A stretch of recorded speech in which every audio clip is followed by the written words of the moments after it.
Hello, welcome everyone, welcome to agriculture history 333। एक बार फिर से हमारे इस चैनल पर आप सभी लोगों का बहुत बहुत स्वागत है। जैसा कि आप सभी लोगों को पता है कि हम कक्षा 10 सामाजिक विज्ञान का जो सेकंड चैप्टर है भारत में राष्ट्रवाद, दो पार्ट इसके हम लोग कवर कर चुके हैं। जो जो भी टॉपिक उसमें कवर हुए हैं वो दोबारा से हम नहीं करेंगे। तो अगर आपको उस टॉपिक को देखना है तो प्ले लिस्ट में वो टॉपिक, वो क्लासेस पड़ी हुई हैं, वो जाके आप वहाँ से देख लीजिए। इस क्लास को शुरू करने से पहले बार बार आप लोगों का कमेंट रहता है कि सर आप क्यों नहीं आ रहे हैं स्कूल में, और कुछ लोग पूछते हैं। तो देखिए, क्या हुआ कि कुछ बात हो गई स्कूल में, तो सर ने हमसे कहा कि आप जाइए, फिर जब आपकी ज़रूरत होगी तो हम फ़ोन करेंगे।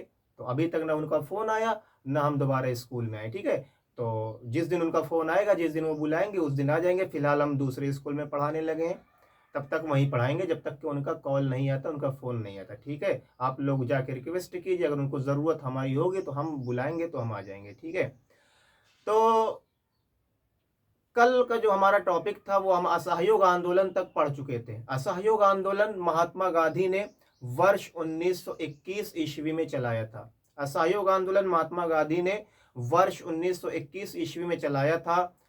महात्मा गांधी ने जो असहयोग आंदोलन चलाया था उसका मुख्य उद्देश्य यह था कि अंग्रेजों का किसी भी प्रकार से सहयोग न किया जाए। जैसे कि अंग्रेजों द्वारा बनाई गई किसी भी वस्तु का इस्तेमाल या उपयोग न किया जाए, या अंग्रेजों द्वारा जो बनाए गए विद्यालय हैं उनका इस्तेमाल हमारे छात्र ना करें, बल्कि उसके स्थान पर कहाँ जाएं, गुरुकुलों में जाएं।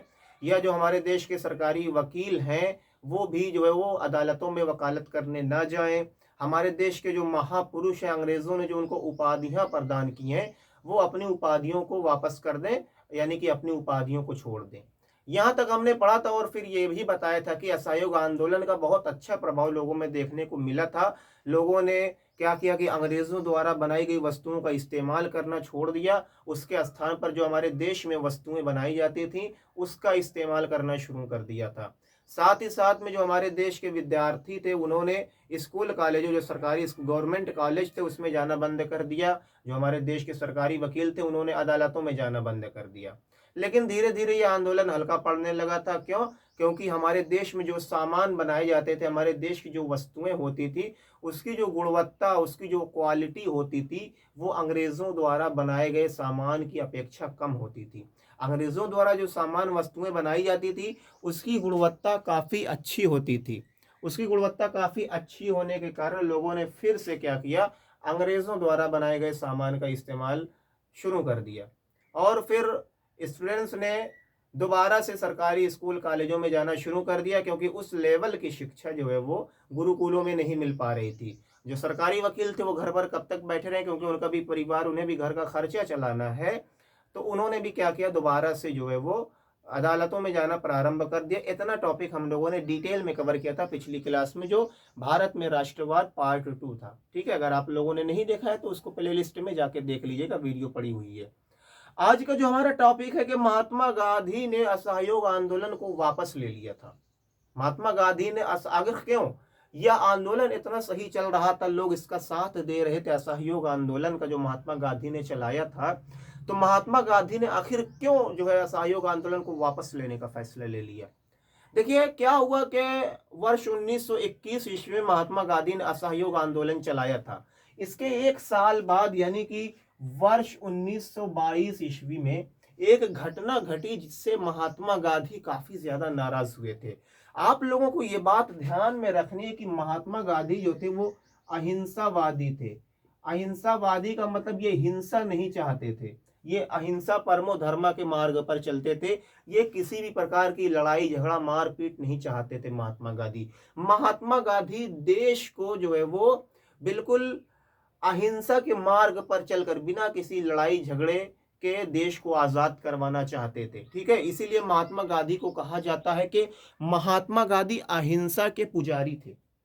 इसीलिए महात्मा गांधी को कहा जाता है कि महात्मा गांधी अहिंसा के पुजारी थे, यानी कि महात्मा गांधी किसी भी प्रकार से खून खराबा ये सब चीजों को पसंद नहीं करते थे। ठीक है, तो महात्मा गांधी अहिंसा के पुजारी थे, ये बात आप लोग ध्यान में रखेंगे। वर्ष 1922 में जो हमारा उत्तर प्रदेश है, एक डिस्ट्रिक्ट पड़ता है गोरखपुर। उत्तर प्रदेश में एक डिस्ट्रिक्ट पड़ता है गोरखपुर, वहां पे एक स्थान है चौरी चौरा, चौरी चौरा, ठीक है। हमारा उत्तर प्रदेश है, वहां का एक डिस्ट्रिक्ट है गोरखपुर, उसमें एक स्थान पड़ता है चौरी चौरा। वहां पे क्या हुआ कि हमारे देश के जो क्रांतिकारी थे उन्होंने एक पुलिस चौकी में जाके पुलिस वालों को खूब मारा, पुलिस वालों को खूब मारा। और मारने के बाद क्या किया, मारने के बाद क्या किया कि उनको पुलिस थाने में बंद कर दिया, थाने में पुलिस चौकी में उनको बंद कर दिया। सबसे पहले हमारे देश के क्रांतिकारी गए और क्या किया, पुलिस वालों को खूब मारा और मारने के बाद जो पुलिस चौकी में उनको बंद करके आग लगा दी। इसमें लगभग 23 पुलिसकर्मी मारे गए थे, 23 पुलिसकर्मी मारे गए और 2 आम नागरिक मारे गए थे। कुल मिला के 25 लोग मारे गए, 23 पुलिस वाले मारे गए थे और 2 आम नागरिक मारे गए थे। तो चौरी चौरा हत्याकांड की घटना क्या है, यह घटना 4 फरवरी 1922 ईस्वी को उत्तर प्रदेश के गोरखपुर जिले के चौरी चौरा में घटित हुई थी। इस घटना में हमारे देश के क्रांतिकारियों ने पुलिस चौकी पर आक्रमण कर दिया और पुलिस वालों को खूब मारा। मारने के पश्चात उनको पुलिस थाने में, पुलिस चौकी में बंद करके उसमें आग लगा दी। और इस घटना में 23 पुलिसकर्मी मारे गए और 2 आम नागरिक मारे गए।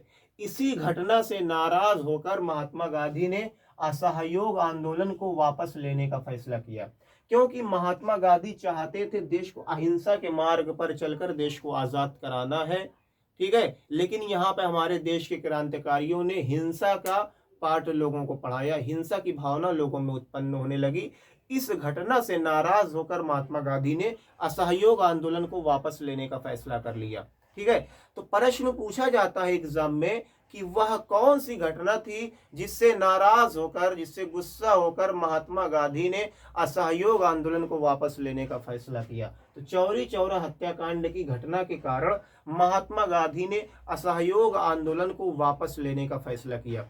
वह कौन सी घटना थी जिसके कारण महात्मा गांधी ने असहयोग आंदोलन को वापस लेने का फैसला किया? तो चौरी चौरा हत्याकांड की घटना के कारण महात्मा गांधी ने असहयोग आंदोलन को वापस लेने का फैसला किया था। असहयोग आंदोलन की घटना कब हुई थी? चौरी चौरा हत्याकांड की घटना कब हुई थी? चौरी चौरा हत्याकांड की घटना 4 फरवरी 1922 ईस्वी को हुई थी। चौरी चौरा हत्याकांड की घटना 4 फरवरी 1922 ईस्वी को हुई थी। मैप में पूछा जाता है, यदि चैप्टर खत्म हो जाएगा तो आप लोगों को मैप के सारे क्वेश्चन, इस चैप्टर जो हमने कहा था शुरुआत में ही कि हम यहाँ तक कह सकते हैं कि यदि आप इस चैप्टर को केवल पढ़ के जाए तो आप एग्जाम में पास हो जाएंगे, वो भी अच्छे नंबरों से। तो इस चैप्टर से जितने भी मैप के क्वेश्चन बनेंगे वो तमाम क्वेश्चन हम आपको करवाएंगे, ठीक है। तो चौरी चौरा हत्याकांड की घटना कहाँ घटित हुई थी? उत्तर प्रदेश के गोरखपुर जिले में हुई थी। चौरी चौरा हत्याकांड की घटना ही वह घटना है जिससे नाराज होकर महात्मा गांधी ने असहयोग आंदोलन के वापस लेने का फैसला किया था, ठीक है। अब जो हमारा अगला टॉपिक रहने वाले वो साइमन कमीशन का गठन, साइमन कमीशन का गठन जो है वो हमारा अगला टॉपिक है, ठीक है। साइमन कमीशन का गठन, साइमन कमीशन का गठन। देखिए बहुत सारे लोगों को यही नहीं समझ में आता कि आखिर ये साइमन कमीशन है क्या। बहुत सारे लोगों को यही नहीं पता होता कि आखिर ये साइमन कमीशन है क्या। साइमन कमीशन 10-15 लोगों का एक ग्रुप था, मतलब ये कुछ लोगों का एक समूह था, ठीक है। इसका गठन हुआ था इंग्लैंड में। कहां पर हुआ था इसका गठन? इंग्लैंड में हुआ था। इसका गठन कहां पर हुआ था? इंग्लैंड में, वर्ष 1927 ईस्वी में। साइमन कमीशन कुछ लोगों का एक समूह था जिसका गठन वर्ष 1927 ईस्वी में इंग्लैंड में हुआ था। इसका काम क्या था? इसका काम ये था कि भारत में आप लोग जाइए। 10-15 लोगों का एक समूह तैयार किया गया था इंग्लैंड में। कब तैयार किया गया? 1927 ईस्वी में। क्यों? इसका काम यह था कि आप लोग इंडिया में जाइए, भारत में जाइए और जाके वहां पर पता कीजिए कि वहां पे जो हमारे लोग हैं उनका भारत के लोगों के साथ संपर्क कैसा है, जो हमारी वहां पे फैक्ट्री है उनका काम धाम कैसा चल रहा है, वहां की व्यवस्था कैसी चल रही है। यही सब चीजों की देखभाल करने के लिए 10-15 लोगों का एक समूह बनाएगा जो इंग्लैंड से भेजा गया। कहां पर? हमारे देश भारत में भेजा गया, ठीक है। इनका काम क्या था? इनका काम यही था कि भारतीय व्यवस्था को निगरानी करना था कि किस प्रकार से व्यवस्थाएं वहाँ की चल रही है, वहाँ के लोग किस प्रकार से काम कर रहे हैं। ठीक है, इन्हीं सब चीज़ों की देख रेख करने के लिए ये लोग भारत आए थे, साइमन कमीशन। ठीक है, तो क्या हुआ कि जब ये लोग भारत में आए वर्ष 1928 ईस्वी में, तो अगर आपसे प्रश्न पूछा जाए साइमन कमीशन का गठन कब हुआ था, साइमन कमीशन का गठन वर्ष 1927 ईस्वी में हुआ था। साइमन कमीशन का गठन वर्ष 1927 ईस्वी में हुई था। और साइमन कमीशन भारत कब आया था, साइमन कमीशन वर्ष 1928 ईस्वी में भारत आया था। साइमन कमीशन था क्या, साइमन कमीशन कुछ लोगों का एक समूह था, 10-15 लोगों का, 20 लोगों का, जो भी इसमें लोग रहे हो। ठीक है, और इनका काम क्या था, इनका काम यह था कि भारतीय व्यवस्था की देख रेख करना, कि भारत में किस प्रकार से तमाम व्यवस्थाएं चल रही हैं, लोग क्या कर रहे हैं, कैसे अपनी जीविका चला रहे हैं। ठीक है, यही सब देख रेख करने के लिए इंग्लैंड से एक समूह आया भारत। ठीक है, जिसे हम साइमन कमीशन कहते हैं। ये बना 1927 में और भारत कब आया, 1928 ईस्वी में। ठीक है, जब यह साइमन कमीशन भारत आया तो भारत के लोगों ने एक नारे के साथ इसका इस्तकबाल किया, इसका स्वागत किया, साइमन कमीशन वापस जाओ। बहुत ही ज्यादा फेमस नारा है, साइमन कमीशन वापस जाओ, साइमन कमीशन वापस जाओ। ठीक है, तो प्रश्न पूछा जाता है कि भारत के लोगों ने साइमन कमीशन का स्वागत किस नारे से किया।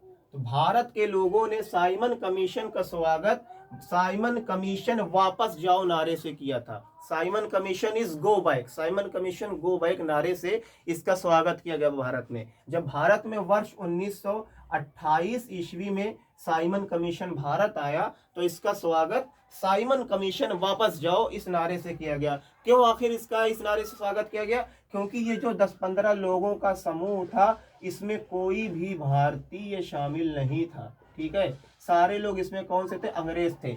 अब वो सब लोग अंग्रेज आ रहे तो उनको क्या पता कि हमारे देश की व्यवस्था कैसी है, वो लोग कैसे समझेंगे कि हमारे देश में किस प्रकार की व्यवस्थाएं चल रही है। एक जो वहां का नागरिक होगा वही असल में बता पाएगा कि यहाँ की व्यवस्थाएं अच्छी चल रही खराब चल रही। ठीक है, चूंकि ये जो साइमन कमीशन था इसमें कोई भी भारत का व्यक्ति, इसमें कोई भी भारतीय शामिल नहीं था, इसीलिए भारत के लोगों ने इसका विरोध किया जब यह 1928 ईस्वी में भारत आया। और किस नारे से इसका स्वागत किया था, साइमन कमीशन वापस जाओ, Simon commission go back, Simon commission वापस जाओ, इस नारे से इसका स्वागत किया गया था भारत में। ठीक है, तो साइमन कमीशन का गठन वर्ष 1927 ईस्वी में हुआ था।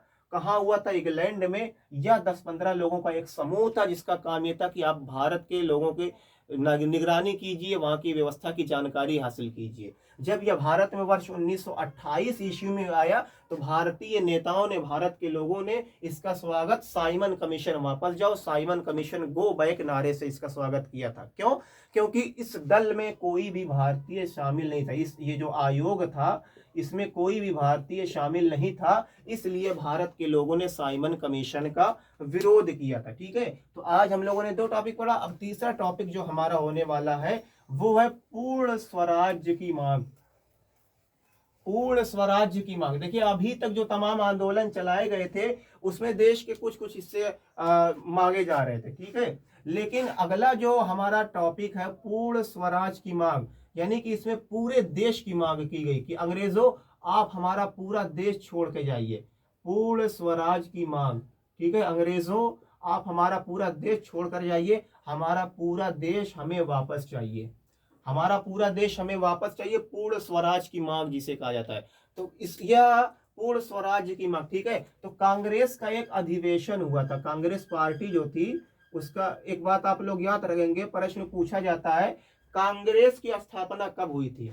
तो कांग्रेस की स्थापना हुई थी वर्ष 1885 ईस्वी में। किसके द्वारा हुई थी, ए ओ हुयूम के द्वारा।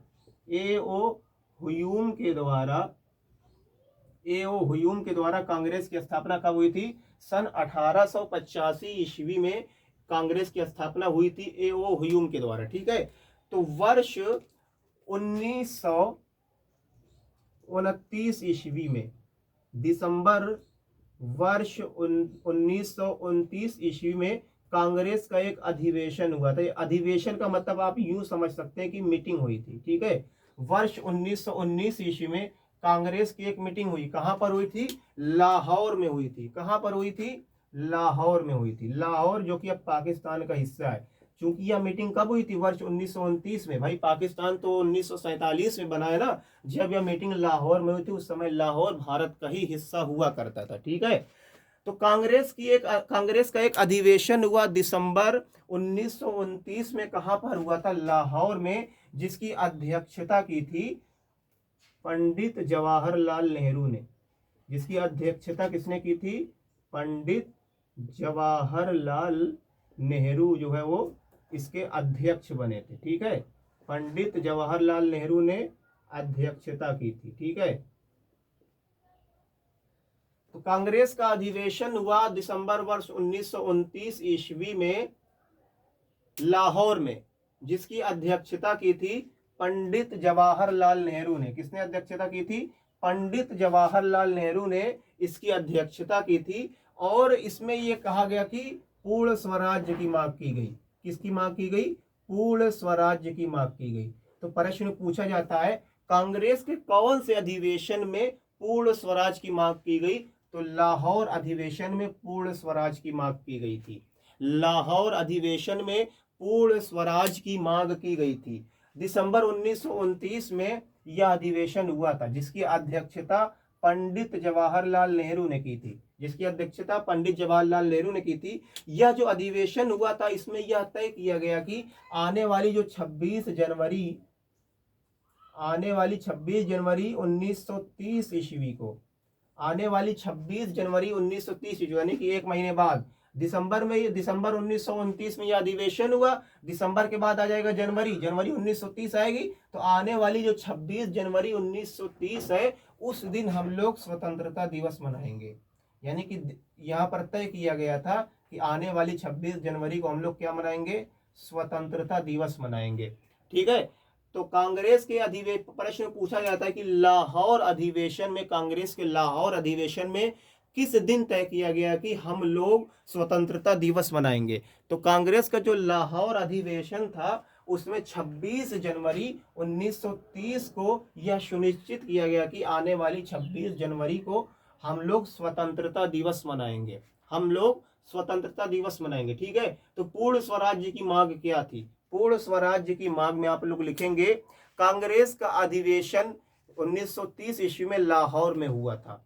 कांग्रेस का अधिवेशन 1930 ईस्वी में लाहौर में हुआ था, जिसकी अध्यक्षता पंडित जवाहरलाल नेहरू ने की थी। एक बात आप लोग याद रखेंगे, पंडित जवाहरलाल नेहरू को चाचा जी के नाम से जाना जाता है। पंडित जवाहरलाल नेहरू को चाचा जी के नाम से जाना जाता है। और पंडित जवाहरलाल नेहरू हमारे देश, हमारे आजाद हिंदुस्तान के, हमारे आजाद भारत के प्रथम प्रधानमंत्री थे। ठीक है। तो दिसंबर 1929 को कांग्रेस के लाहौर अधिवेशन में पूर्ण स्वराज की मांग की गई। कांग्रेस के लाहौर अधिवेशन में, जो कि दिसंबर 1929 ईस्वी में हुआ था, इसमें पूर्ण स्वराज की मांग की गई। इस अधिवेशन की अध्यक्षता पंडित जवाहरलाल नेहरू ने की थी। और इसमें यह तय किया गया कि आने वाली 26 जनवरी 1930 ईस्वी को हम लोग स्वतंत्रता दिवस मनाएंगे। ठीक है। कांग्रेस की स्थापना कब हुई थी? कांग्रेस पार्टी कब बनी थी? 1885 ईस्वी में A.O. ह्यूम के द्वारा। ठीक है। एक बार फिर से हम जो आज टॉपिक हमने पढ़ा है उसको रिपीट करेंगे। सबसे पहला जो हमने टॉपिक पढ़ा वो था चौरी चौरा हत्याकांड की घटना। चौरी चौरा हत्याकांड की घटना 4 फरवरी 1922 ईस्वी को गोरखपुर के पंजाब में, गोरखपुर में हुई थी, जो कि उत्तर प्रदेश में पड़ता है। चौरी चौरा हत्याकांड की घटना उत्तर प्रदेश के गोरखपुर जिले में हुई थी। इस घटना में हमारे देश के क्रांतिकारियों ने पुलिस चौकी पर आक्रमण कर दिया और उसके बाद थाने में आग लगा दी। इस घटना में 23 पुलिसकर्मी शहीद हुए थे और 2 आम नागरिक मारे गए थे। महात्मा गांधी चूंकि अहिंसावादी थे, चूंकि इस घटना में हिंसा हुई थी, इसलिए महात्मा गांधी इस घटना से नाराज होकर असहयोग आंदोलन को वापस लेने का फैसला करते हैं। इसमें जो प्रश्न इंपॉर्टेंट है वो ये है कि वह कौन सी घटना थी जिससे नाराज होकर महात्मा गांधी ने असहयोग आंदोलन को वापस लेने का फैसला किया था? तो चौरी चौरा हत्याकांड की घटना के कारण महात्मा गांधी ने असहयोग आंदोलन के वापस लेने का फैसला किया था। चौरी चौरा हत्याकांड की घटना कब घटित हुई थी? वर्ष 1922 ईस्वी में 4 फरवरी। चौरी चौरा हत्याकांड की घटना कहाँ घटित हुई थी? उत्तर प्रदेश के गोरखपुर जिले में। ये हो गया, इससे ज्यादा कोई क्वेश्चन नहीं चौरी चौरा हत्याकांड से पूछा जाएगा। अगला जो हमारा टॉपिक था साइमन कमीशन, इससे क्या क्वेश्चन बनते हैं? सबसे पहले ये बता दें साइमन कमीशन क्या था। साइमन कमीशन एक समूह था जिसको 1927 ईस्वी में इंग्लैंड में बनाया गया था। इसका काम यह था कि भारत की व्यवस्था के बारे में जानकारी हासिल करना, निगरानी करना। ठीक है, जब भारत में साइमन कमीशन वर्ष 1928 ईस्वी में आया तो इसका स्वागत साइमन कमीशन वापस जाओ, साइमन कमीशन गो बैक नारे से किया गया। तो इससे प्रश्न क्या बनता है? साइमन कमीशन का भारत में आगमन कब हुआ? साइमन कमीशन का वर्ष 1928 ईस्वी में भारत में आगमन हुआ था। साइमन कमीशन का स्वागत भारत में किस तरीके से किया गया? साइमन कमीशन का स्वागत भारतीय लोगों ने साइमन कमीशन वापस जाओ नामक नारे से किया गया। अगला जो हमारा टॉपिक था पूर्ण स्वराज्य की मांग क्या है? पूर्ण स्वराज्य की मांग कांग्रेस के लाहौर अधिवेशन वर्ष 1929 ईस्वी में, जिसमें पूर्ण स्वराज की मांग की गई थी। इसका उद्देश्य यह था कि अंग्रेजों से संपूर्ण देश को, पूरे देश को आजाद करना। इस अधिवेशन की अध्यक्षता पंडित जवाहरलाल नेहरू ने की थी। इस अधिवेशन की अध्यक्षता पंडित जवाहरलाल नेहरू ने की थी। इस अधिवेशन में यह तय किया गया कि आने वाली 26 जनवरी 1930 ईस्वी को हम स्वतंत्रता दिवस मनाएंगे। इससे क्या प्रश्न बनता है कि पूर्ण स्वराज्य की मांग कांग्रेस से कौन से अधिवेशन में की गई? तो पूर्ण स्वराज की मांग कांग्रेस के लाहौर अधिवेशन में की गई। लाहौर अधिवेशन कब हुआ था? लाहौर अधिवेशन वर्ष 1929 ईस्वी में हुए था।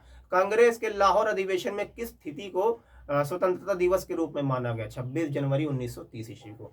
तो आज ये हमारा आज का टॉपिक था। कल हमारा जो टॉपिक रहेगा वो सविनय अवज्ञा आंदोलन और उसके अंतर्गत जो आता है नमक यात्रा, गांधी इरविन समझौता, गांधी अंबेडकर समझौता, फिर कुछ भारत छोड़ो आंदोलन। उसके बाद ये चैप्टर बिल्कुल समाप्त हो जाएगा। तो आज की वीडियो यहीं तक थी। वीडियो आपको कैसी लगी जरूर बताइएगा कमेंट बॉक्स में कमेंट करके।